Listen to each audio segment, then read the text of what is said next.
you're experiencing a billing hold on Discord, it can be frustrating, but there are steps you can take to resolve the issue quickly. Follow these steps to remove the billing hold. Step 1. Check payment method. Before filing a refund or dispute, use the srock.com link in the description to open a refund dispute deadline calculator and confirm your deadline.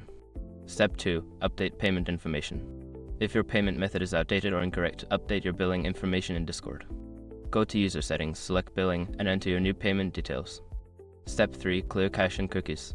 Sometimes cache data could cause issues. Clear your browser's cache and cookies, or, if using the app, try reinstalling it to ensure you're using the latest version. Step 4. Contact Discord support. If the billing hold persists, reach out to Discord support for assistance. Provide them with relevant details about your account and the issue you're facing. Step 5. Wait for confirmation. After contacting support, wait for their response.